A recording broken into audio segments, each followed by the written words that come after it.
How's it going, guys? This is Luke from Coffee House, and in another edition of Not Coffee, we are going to be opening a box here in which the staff here at Coffee House have decided for me. They got a big Amazon package in the mail with a bunch of different coffees, and they did not show me what they were. So this is one of them, and I have not seen this, so we're going to learn this together, and then we're going to taste, brew it, and see how it goes. So let's jump into it here.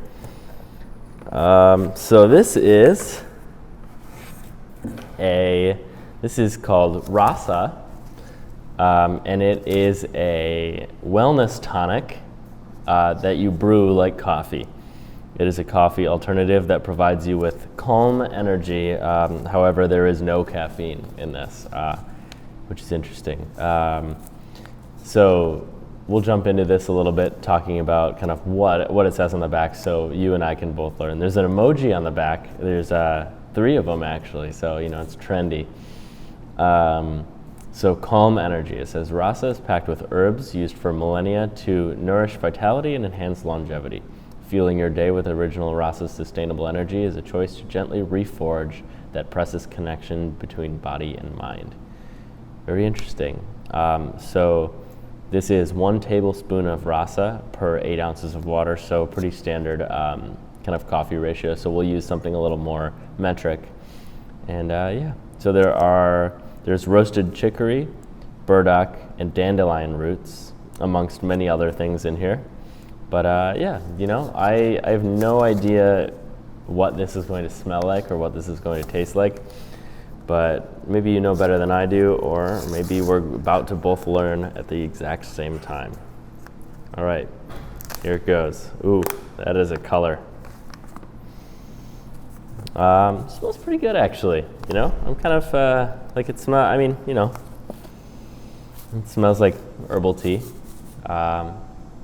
probably not going to be too bad. But we've been surprised before. And we will probably be surprised again. But all right, so in the mixture here, you can clearly see kind of like the roasted chicory and the dandelion and everything in there. It's pretty interesting, to say the least. We will, I guess, get into it a little bit more. So let me grab one of these filters here, and I'll do a bit of due diligence by wetting wetting the filter up here. Don't want any papery taste in there.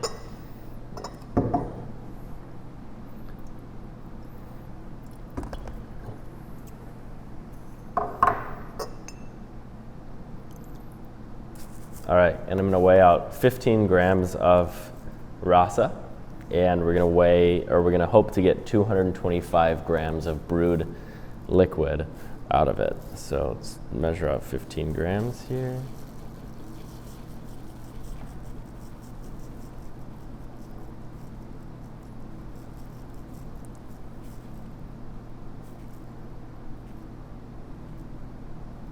All right, 15 on the dot.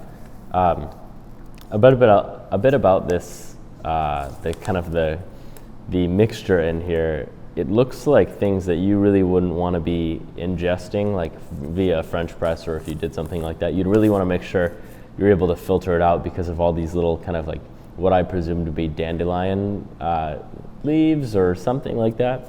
They look very keen on getting stuck in places you don't want them getting stuck. And additionally, from an extraction standpoint, there's a lot of different shaped and sized particles in here. So I'm interested to see how this is going to brew, being that it looks very different in there. I feel like certain things will float to the top and certain things will sink to the bottom. But nevertheless, let's jump into it and brew. So there's really no reason to create a bloom for this, but I am going to let it sit for a second, just so I can kind of, get an aroma. It smells pretty pleasant, actually. The roasted chicory is really present in this mixture, but it kind of looks kind of like a granola bar in terms of the color distribution, but it's brewing very fast, so it should be interesting to see how much of an extraction we actually get. But what I'm going to do is I'm going to go and follow through with this right here. and do the 225 grams.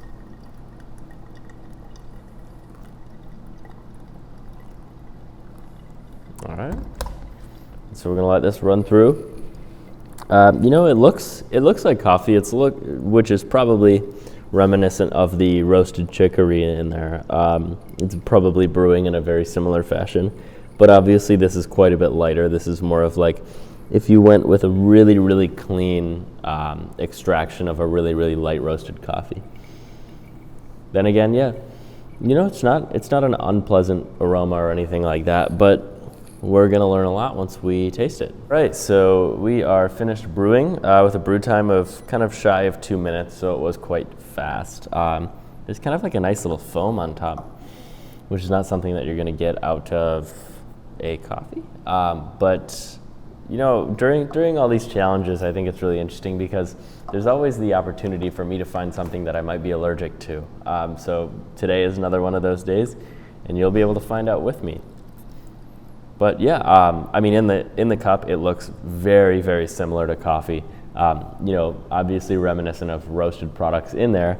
But yeah, you know, if you handed this to me and you told me it was coffee and I, you know, had some bad allergies that day, I would not second guess myself in terms of the physical look of this product.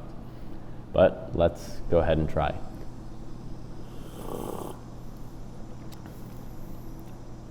Ooh, okay. So this really reminds me, I don't know. This really reminds me of the coffee that we had previously, kind of like that really fig, kind of almost bitter note to it, but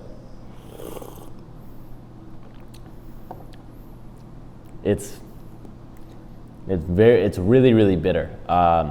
It's almost kind of like, I don't know. You know, it's really, really bitter. And this bitterness kind of lingers in your mouth, not like coffee where it kind of like tends to wash out. Like it's still very much present in the cup when I sip this. The upfront sweetness is extremely pleasant. That's like kind of really reminiscent of a delicious coffee. Like we have a Guatemalan coffee that's very, very sweet, and it reminds me of that a lot. But it's almost like if I were drinking a coffee that something wasn't quite right about. Maybe it was like expired or fermented in a really, really interesting way. Like you have barrel-aged coffees sometimes, and there's kind of like this astringent note that doesn't usually exist in coffee, and that's something I get out of this. It actually has kind of, you know, quite a few characteristics in terms of what coffee would taste like, but yeah, there's a really kind of strong bitterness in there. But I think, you know, having tasted this, I think this is as close as we have gotten to actual coffee in terms of coffee alternatives. Obviously, is this better than a really delicious decaf? Probably not. But you know, I got to give it to Rasa here.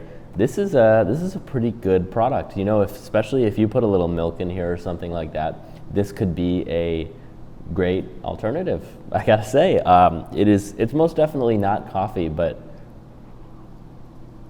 in terms of the taste, body, color, the overall profile, you're getting pretty close. And clearly they're not replicating coffee in the most specific of ways, but honestly, it's not too bad. You know, I could do with the emojis or without the emojis on the back and kind of the claims of energy, but you know, honestly, not too bad. Rasa coffee alternative. I would, you know, it's not coffee, but I would give it a thumbs up. If you're really against kind of having coffee in your life, maybe this is something you'll want to pick up. Well, that being said, I'm Luke from Coffee House. Thank you for tuning in, and I'll see you next time.